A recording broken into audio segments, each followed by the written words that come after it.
उठाव केला, कुठं गेली छाती, उठाव करताना सुद्धा काय वाक्य वापरली होती, ह्यांची प्रेत येतील, ह्यांची प्रेत येतील, कोतळे काढू. खुलेआम आलो ना आम्ही, विमानानं आलो, उतरलो, बसनं आलो, विधान भवनला गेलो, विश्वासदर्शक संमत ठराव केला आणि गेलो परत. काय केलं? त्यामुळे आमच्या धाडसाचं विनाकारण तुम्ही हे बघा, विनाकारण आम्हाला डिवचायचा प्रयत्न करू नका.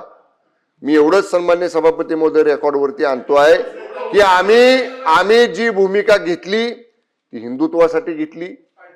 शिवसेना प्रमुख स्वर्गीय बाळासाहेब ठाकरे साहेबांनी, श्रद्धेय अटल बिहारी वाजपेयी साहेबांनी केलेली भाजप शिवसेनेची युती टिकवावी म्हणून घेतली.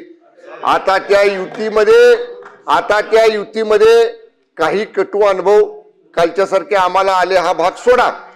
त्याची योग्य व्यासपीठावरती आम्ही दखल मागू, योग्य व्यासपीठावरती ते दुरुस्त सुद्धा होतील. पण असं बोलण्यामुळं अशा पद्धतीनं कुठेही तुम्ही आम्हाला डिवचायचा प्रयत्न करू नका. माझं एवढंच म्हणणं आहे, फॅक्च्युअल कंडिशन, वस्तुस्थिती आपल्या निदर्शनाला आणली, याचा अर्थ आम्ही हातबल आहोत असं बिलकुल समजायचं कारण नाही. पॉइंट ऑफ इन्फॉर्मेशन तुम्हाला हे 289 दुसरी अमेंडमेंट केली आहे त्यामुळे